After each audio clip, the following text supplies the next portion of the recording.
Bem-vindos, pessoal, novamente ao nosso canal em que nós estamos elaborando os nossos conteúdos do nosso curso. Então, dando continuidade na aula passada, em que nós começamos a falar sobre o conceito de entropia, então nós vimos que o conceito de entropia, de certa forma, ele vai estar relacionado a alguma propriedade do meu sistema em que essa propriedade vai nos dizer, de certa forma, se o meu sistema em um estado A, ele é possível evoluir até um estado B.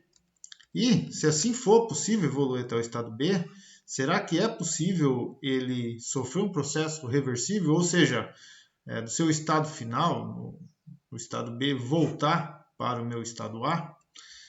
Então, o conceito de entropia ele vai nos determinar isso. Então, a entropia ela vai servir como uma seta temporal para o acontecimento da evolução do nosso sistema físico. Tá? Eu costumo dizer que a primeira lei da termodinâmica ela trata sobre a energia, ou o quanto de energia aquele sistema tem disponível. Agora, com o conceito de entropia, que é relacionado à segunda lei da termodinâmica, ela vai nos dizer qual é a forma em que nós podemos utilizar essa energia. Então, nós definimos a entropia, no finalzinho da aula passada, como sendo: não ocorrem processos nos quais a entropia de um sistema isolado diminua. Em qualquer processo que tenha lugar em um sistema isolado, a entropia do sistema ou aumenta ou permanece constante. Ok? Então, dando continuidade ao nosso conteúdo, vamos ver como é que nós fazemos para calcular matematicamente a nossa entropia. Bom, então para começar, vamos relembrar o ciclo de Carnot.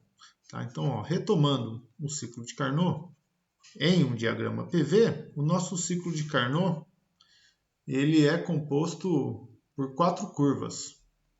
Né? Então, nós temos uma isoterma a uma temperatura mais alta, que vamos chamar de T2, e uma segunda isoterma a uma temperatura mais baixa, que nós vamos chamar de T1. E entre essas isotermas, nós temos os processos adiabáticos. Okay? Então, vamos supor que a nossa máquina ela inicia-se no ponto A, sofre um processo, sofre uma expansão a temperatura constante até o ponto B, e depois ele vai até o meu reservatório frio, uma temperatura T1, fazendo um processo de expansão adiabático. Em seguida, ele sofre uma compressão isotérmica até a temperatura C e volta ao reservatório quente, fazendo uma compressão adiabática até o ponto A. Então, esse era o nosso ciclo de Carnot. E quando nós estudamos o ciclo de Carnot, nós vimos que as temperaturas, quer dizer, os calores envolvidos entre os reservatórios quente e os meus reservatórios frio, elas são diretamente, a razão deles diretamente proporcional à razão das temperaturas desses reservatórios. Pegando a fórmula, né, considerando então que o meu calor 1, considerando que o meu calor 1 ele é negativo, ou seja, porque ele é liberado do meu sistema, da minha máquina, então podemos escrever a fórmula, ou podemos reescrever a equação 0,1, vamos chamar isso aqui de 0,1, tá? Como sendo Q2 sobre T2, que é igual a menos Q1 sobre T1, ou ainda Q2 sobre T2 mais Q1 sobre T1 igual a zero. Ok? Então, o que a fórmula está me dizendo é o seguinte: a quantidade de calor que eu absorvo nessa minha temperatura aqui, dividido pela minha temperatura, ela tem que ser exatamente igual em módulo à quantidade de calor que eu libero aqui dividida por essa temperatura, certo? De tal forma que se eu somar tudo isso, esse produto dá zero. Ou seja, o calor que eu absorvo dividido pela essa temperatura é exatamente igual ao calor que eu libero dividido por essa temperatura. Bom, e por que eu estou dizendo isso? O nosso diagrama, o nosso ciclo de Carnot, nós vimos um diagrama PV. Considere agora reescrever ou representar o nosso ciclo de Carnot em um diagrama TV, ou seja, na temperatura em função do volume. Então, vamos fazer isso. Então, podemos representar. Então, como seria o meu ciclo de Carnot em um diagrama TV? Do meu ponto A ao meu ponto B, aqui, eu tenho uma temperatura constante. Então, eu vou falar que a uma temperatura T2, o meu sistema evolui até o meu ponto B, a temperatura constante. Do meu ponto B ao meu ponto C, opa, aqui é C e aqui é D, desculpa pessoal. Do meu ponto B ao meu ponto C, esses meus dois estados, eles vão estar sendo ligados por uma relação TV gama elevado a menos 1, e isso é uma constante. Ok? Então, deve-se ter aqui uma curva com uma inclinação muito semelhante ao nosso diagrama PV, certo? Então, eu posso representar aí do ponto B ao meu ponto C, vou fazer aqui uma curva, ok? Até o meu ponto C. E depois ele sofre processo de compressão, uma temperatura T1 constante. Então, está aqui uma temperatura T1 constante. Ele vai sofrer um processo de compressão. E depois ele volta em uma curva diabática. Certo? Então, esse daqui seria o meu ciclo de Carnot em um diagrama TV. Bom, mas por que eu estou representando o meu ciclo de Carnot em um diagrama TV? Que é o seguinte, imagina que nós temos um ciclo qualquer. Por exemplo, deixa eu pegar aqui. Imagine que nós tenhamos esse ciclo representando a operação de uma máquina. O meu ciclo, vamos falar que ele sai do meu ponto A, aqui, e percorre no sentido horário. Então, percorrendo no sentido horário, nós vimos que ele tem um trabalho positivo e ele deve estar, então, como é um ciclo, pela primeira lei da termodinâmica, em um ciclo, o trabalho é igual ao calor. Ok? Então, ele deve estar realizando trabalho às custas de uma quantidade de calor envolvida. Bom, imagina que eu possa então pegar o meu ciclo e dividir ele em pequenas partes, de tal forma que essas pequenas partes possam compor, um pequeno ciclo de Carnot. Então imagina que eu tenho um ciclo de Carnot, que eu comece aqui, que esse seja o meu ponto A, o meu ponto B, né? Ele vai fazer esse caminho a uma temperatura, vamos chamar aí T2i, só para representar aqui T2 como sendo a temperatura do meu reservatório quente. Em seguida, ele vai sofrer então o meu processo de expansão adiabática até chegar num reservatório frio a uma temperatura T1i. E em seguida ele volta por um processo adiabático novamente. Esse daqui, a quantidade de calor trocada nesse meu pequeno ciclo, então para um pequeno ciclo de Carnot contido em um ciclo de alguma máquina, vamos falar assim, tá? Eu posso então falar que o ciclo da minha máquina é como se fosse numericamente igual, né? Vamos dizer, x vezes um pequeno ciclo de Carnot. Então eu teria aqui o meu ciclo total, o ciclo da minha máquina, seria aí x vezes o meu pequeno ciclo. Ok? Vamos assim dizer. E o que acontece quando a gente começa então a subdividir o ciclo total para pequenos ciclos de Carnot? Acontece que para um pequeno ciclo de Carnot, vamos falar que nós temos lá um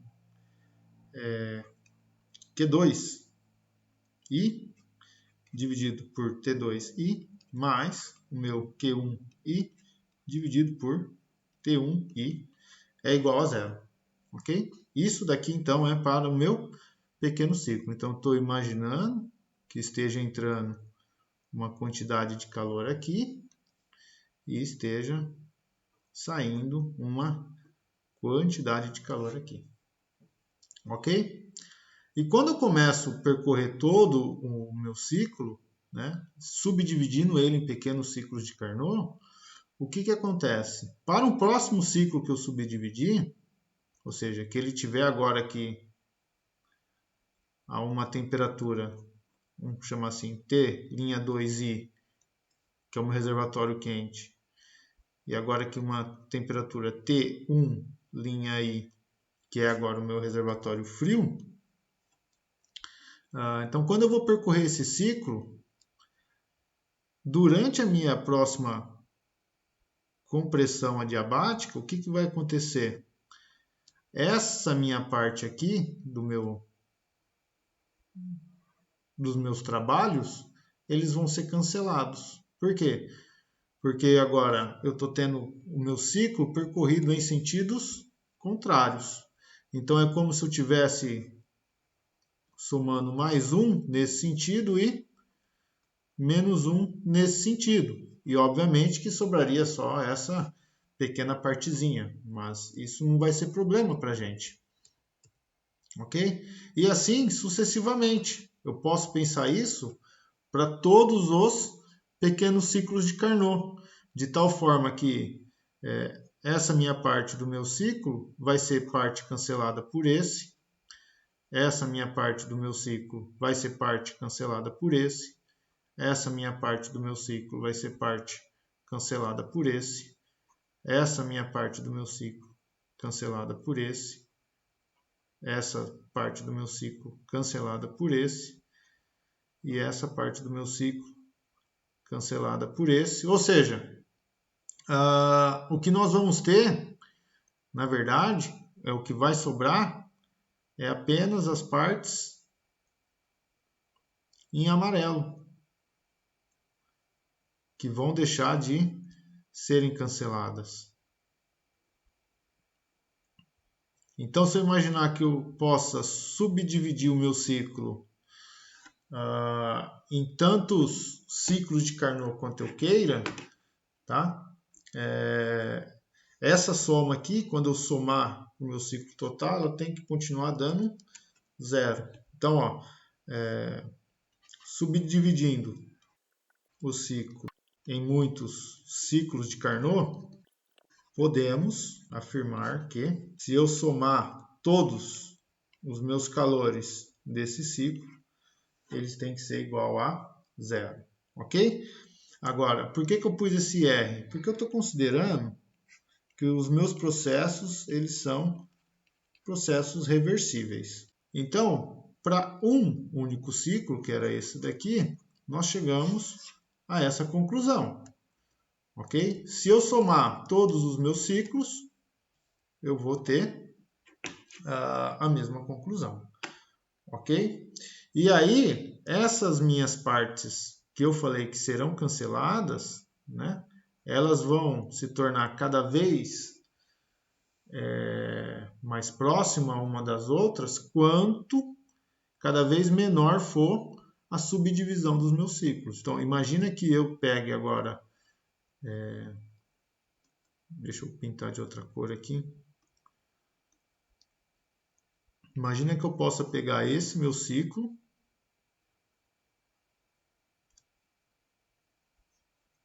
e subdividi-lo em muitas partes, ou seja, eu estou fazendo isso daqui. Ok?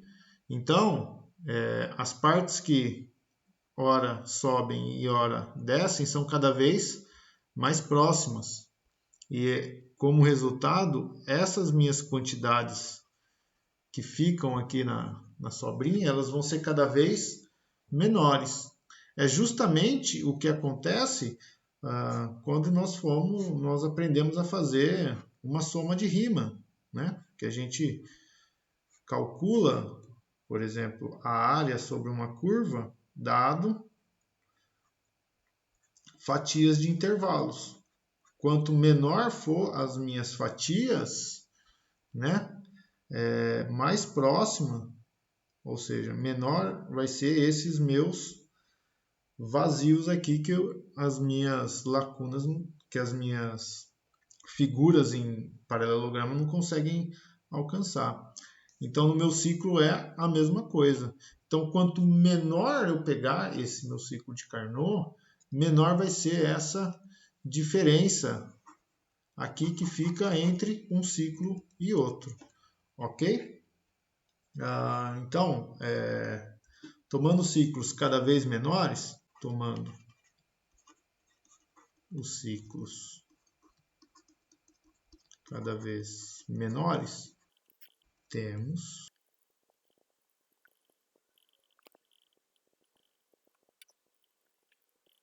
então, tomando ciclos cada vez menores, temos que a quantidade de calor absorvida ou liberada aproxima-se de zero, ou, mais precisamente, aproxima-se de um diferencial da quantidade de calor, um dQ. Então, eu posso falar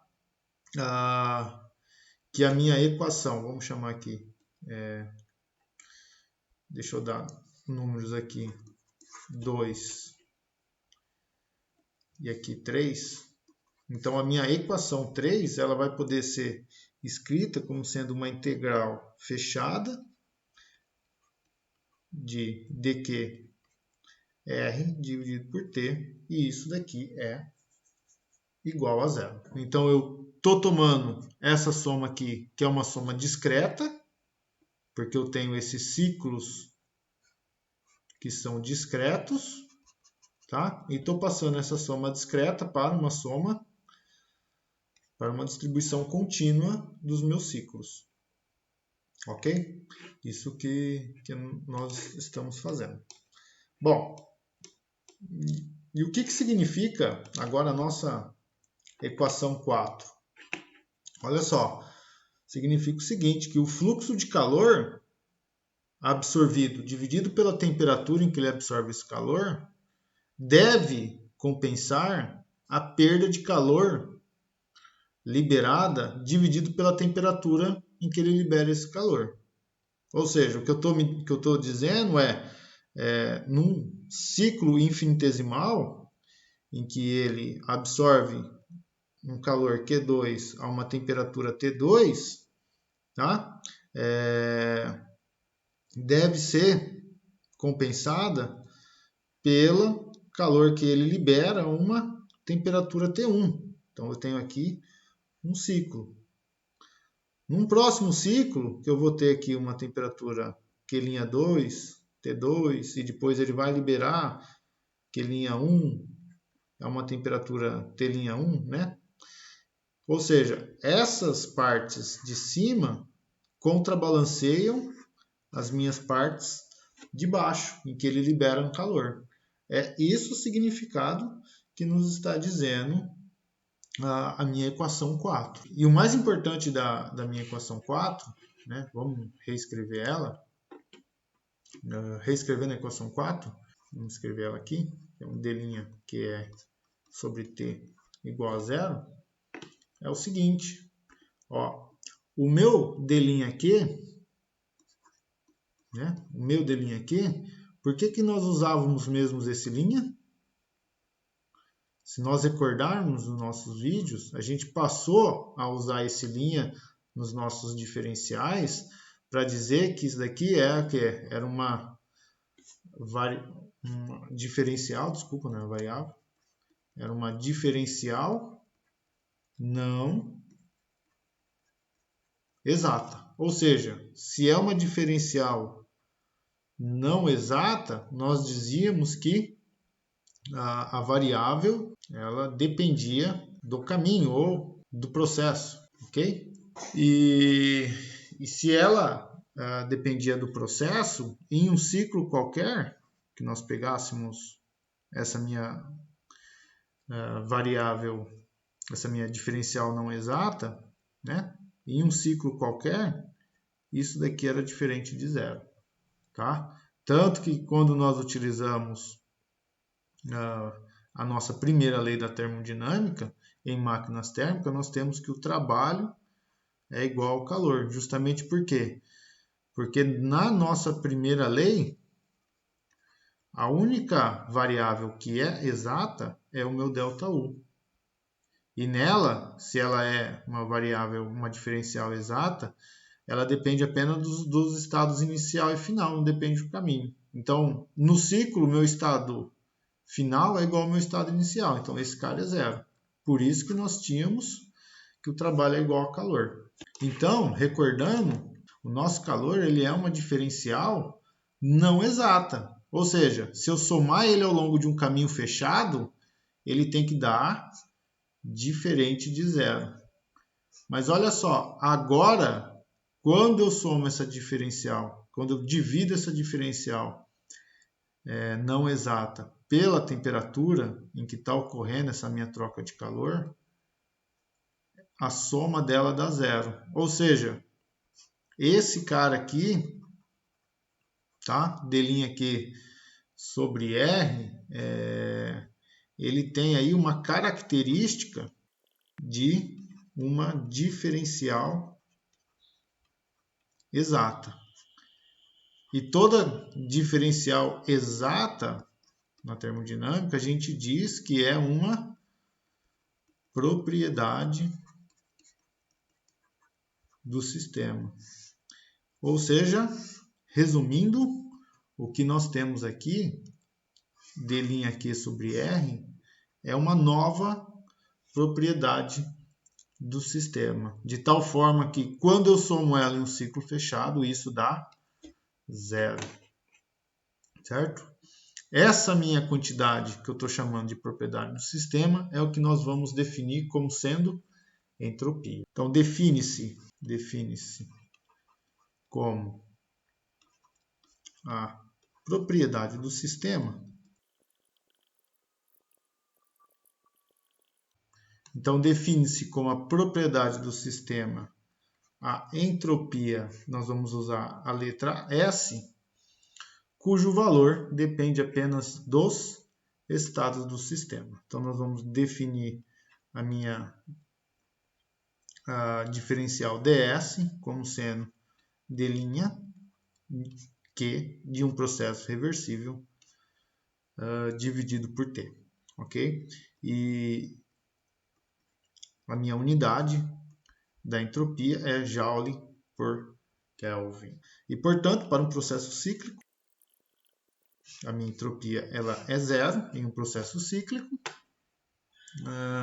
E para os dois estados em um equilíbrio termodinâmico, vou falar aí que eu tenho, então, um estado A, um estado B, ds, ele vai ser um SB menos um SA, ok? E ainda a nossa entropia ela é uma propriedade extensiva. Então nós podemos definir um Szinho como sendo o Szão dividido por número de mols, ou o meu Szinho, o Szão dividido pela massa. Certo? Então a nossa definição matemática de entropia, tá? Ela é então SB menos SA, dada, e a gente pode colocar Q sobre T. Tá? Então, essa é a nossa definição matemática de entropia. É com essa fórmula que nós vamos calcular as variações de entropia em qualquer processo, e essa entropia ela vai ser calculada de diferentes formas para cada processo. Então, se nós considerarmos, por exemplo, um processo a temperatura constante, essa temperatura sai para fora da nossa integral que nós temos que fazer.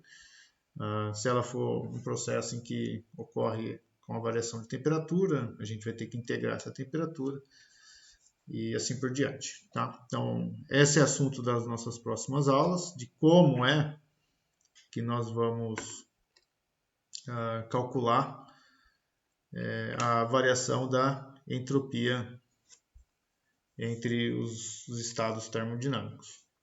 Certo? Bom, pessoal, é isso. É uma aula curtinha. Bons estudos. Qualquer dúvida, me dá um grito. Um abraço. Tchau, tchau.